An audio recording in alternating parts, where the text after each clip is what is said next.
আজকে মহারাষ্ট্রে হারিয়েছে কি করে ওরা ধরতে পারেনি, আজকে দিল্লিতে হারিয়েছে কি করে ওরা ধরতে পারেনি, ওরা বাংলাতেও শুরু করেছে। বাংলায় আমরা ধরব এবং যোগ্য জবাব দেব, মাথায় রাখবেন।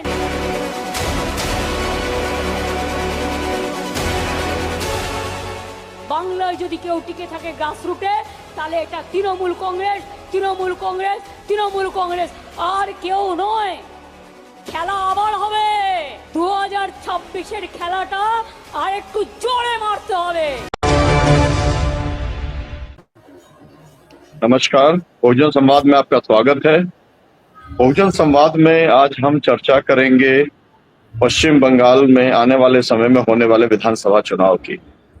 वहां की मुख्यमंत्री ममता बनर्जी ने ये दावा किया है कि वहां पर उसी तरीके से वोटर लिस्ट के अंदर फर्जीवाड़ा किया जा रहा है जैसा कि हरियाणा में किया गया, महाराष्ट्र में किया गया और दिल्ली में किया गया। आपको मालूम है कि इस तरीके का जो आरोप है ये राहुल गांधी भी लगा चुके हैं और राहुल गांधी ने कहा था कि 5 साल के अंदर तो कुल मिलाकर के 32 लाख लोगों के नाम जोड़े गए, लेकिन 5 महीने के अंदर 39 लाख लोगों के जो है जोड़े गए। फिर आपको ये भी मालूम है कि अखिलेश यादव जो हैं उन्होंने कहा कि अब जो है इसकी का जो है मर चुका है चुनाव आयोग और इसको जो है कफन की जरूरत है, तो वो भी सौंपने की बात हो गई। ऐसी परिस्थिति के अंदर जब एक मुख्यमंत्री, एक अनुभवी राजनीतिज्ञ जब इस तरीके का आरोप लगाते हैं तो उसके ऊपर चर्चा करना हम सब लोगों के लिए बहुत ज्यादा जरूरी है।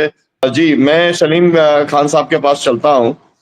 मैं ये जानना चाहता हूँ कि महाराष्ट्र का जब चुनाव हुआ और उसके बाद में ये सब आरोप लगे, तो उस आरोप के बाद भी मतलब 32 लाख और 39 लाख वाला जो राहुल गांधी जी ने प्रेस कॉन्फ्रेंस करके लगाया, उसका क्या असर हुआ इलेक्शन कमीशन के ऊपर और ग्राउंड के ऊपर किस तरीके का एक्शन आपको देखने को मिला महाविकास आघाड़ी की तरफ से कि भाई जब इतना ग्रॉस वायलेशन हुआ है तो क्या करना है?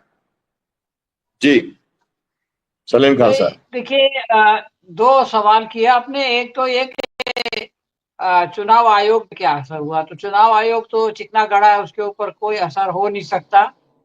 और अगर उस पे उसने असर लेना कबूल कर दिया तो वो उसको अंडमान निकोबार भेज दिया जाएगा तड़ी पार करके, इसलिए उसको कोई असर लेना भी नहीं चाहिए। आजकल की व्यवस्था ऐसी है।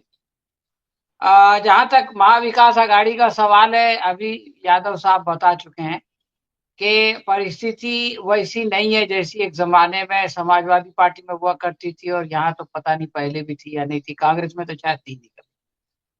तो इनके पास वर्कर नहीं होता, और वर्कर उस वक्त तक मोटिवेट नहीं होता है जब तक कि कैंडिडेट के नाम का ऐलान ना हो, इसलिए कि तमाम वर्कर्स का जो एफिलिएशन है वो किसी विचारधारा से नहीं है और किसी पार्टी से नहीं है। उनका कोई ना कोई मतलब किसी न किसी लीडर से होता है, वो किसी न किसी को जिताना चाहते हैं और वो इंतजार करते रहते हैं, जब उसके नाम का ऐलान हो जाता है तब वो एक्टिव होते हैं, और जिनके लोगों का ऐलान नहीं होता है वो ठंडे पड़े रहते हैं।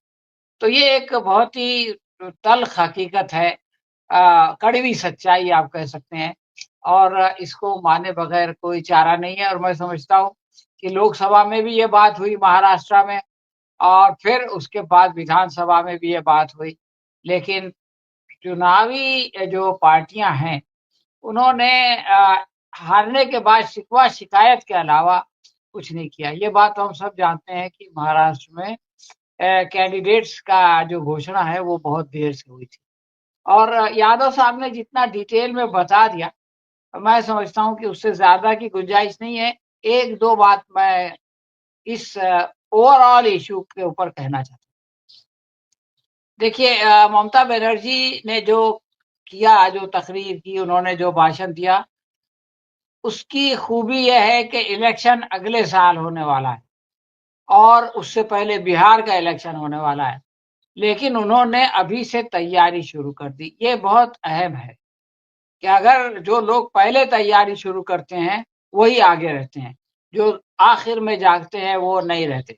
फिर उन्होंने ये कहा कि देखिए, बीजेपी ये कोशिश कर रही है, ये जो वार ऑफ नर्व्स है, कि हमने दिल्ली जीत लिया, अब हम बंगाल जीतेंगे।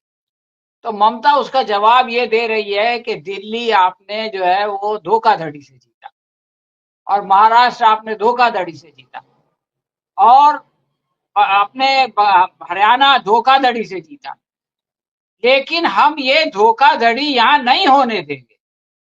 या इस मरहले में, यानी स्ट्रैटेजी के इस हिस्से में चुनाव आयोग आया।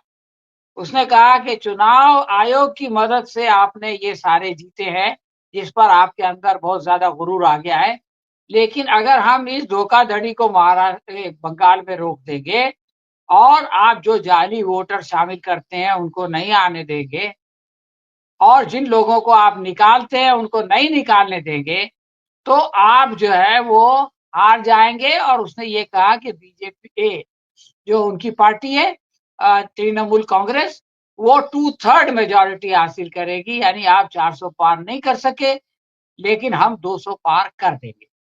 तो ये वो पूरा पूरा परिप्रेक्ष्य है जिसके बीच में ये चुनाव आयोग और ये वोटिंग का लिस्ट का मामला आता है।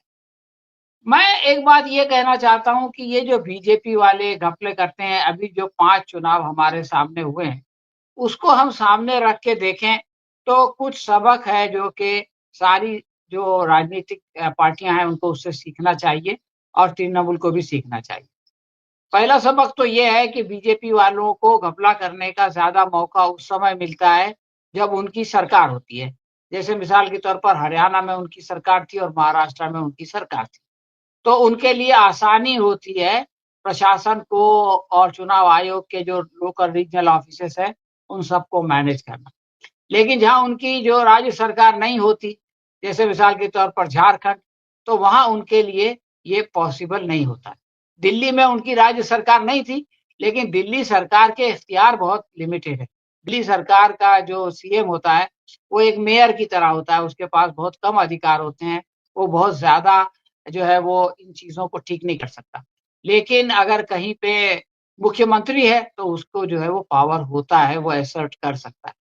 तो पहली बात तो यह है कि अगर ममता बनर्जी इस बारे में सीरियस है और वो अपने पावर्स को इस्तेमाल करती है, तो वो बीजेपी को घपलेबाजी करने से रोक सकती है।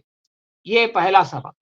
दूसरा सबक ये है कि झारखंड में जैसे जो सरकार थी वो बीजेपी की सरकार नहीं थी, और झारखंड में जो है सोरेन ने इसकी इजाजत नहीं दिया, और झारखंड में बीजेपी नहीं जीत सकी। आखिरी चीज ये है कि चुनाव आयोग और प्रशासन और तंत्र वंत्र की बात अपनी जगह पर है, लेकिन अगर मतदाता के अंदर जागरूकता है तो ये सारा खेल जो है वो फेल हो जाता है। इसकी मिसाल जम्मू कश्मीर का इलेक्शन है। अब देखिए, इस बार जो जम्मू में तो खैर इनकी अपनी ताकत थी, उन्होंने काफी कुछ डराया भी था और बहुत सारे वहां पे हिंसा भी हुई थी, जिससे अपेक्षित था कि जम्मू में इनको 26-27 सीटें मिल जाएगी। लेकिन आप ये देखें कि इसके बावजूद खुद जम्मू में भी नेशनल कॉन्फ्रेंस ने कुछ सीटें जीती, और कश्मीर के अंदर यानी वादी के अंदर इनको खाता नहीं खोलने दिया। तो अगर आप जो है वो अपने मतदाता को जागरूक करें, अगर मतदाता को ये जो इनकी टेक्निक होती है कि आपस में लड़ाओ, बहुत सारे लोगों को आजाद खड़ा कर दो, वोटर्स को कंफ्यूज कर दो, ये जो टेक्निक इस्तेमाल करके ये लोग जीतते हैं, खाली चुनाव आयोग से नहीं जीतते, चुनाव आयोग का अपना हिस्सा होता है, लेकिन जो दूसरी टेक्निक्स होती हैं उसको अगर आप काउंटर करने में कामयाब हो जाएं, तो बीजेपी का तो ये हाल है कि जम्मू के अंदर बीजेपी का जो जम्मू कश्मीर का अध्यक्ष है वो हार गया खुद इलेक्शन, सीएम बनना चाहता था, और कश्मीर के अंदर इन लोगों ने लाख कोशिश की तो सारे लोगों की जमानत जब्त हो गई। एक इनका सपोर्ट में जो लड़ रहा था वो बेचारा अपनी जमानत बचा सका।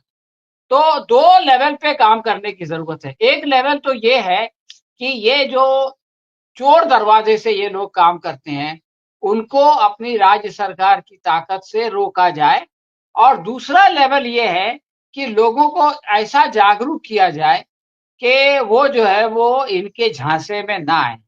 और मैं ऐसा समझता हूं कि ममता बनर्जी में ये क्षमता है और ममता बनर्जी में ये सोच है, हिम्मत है। जिस तरह की वो स्पीच है बंगला में है, लेकिन हम सब उसको सुनते हैं तो बगैर समझे यानी आधा समझते के भी हमको जो है वो जोश आ जाता है। तो जब तक कि ये सारी चीजें एक गट्ठा नहीं होंगी, उस वक्त तक चुनाव नहीं जीता जा सकता। खाली चुनाव आयोग या खाली चुनाव सूची या खाली फर्जीवाड़ा के पीछे भागने से काम नहीं चलेगा। वो भी करना पड़ेगा, लेकिन उसके साथ दूसरे काम भी करना पड़ेंगे ताकि बीजेपी को हराया जा सके। धन्यवाद।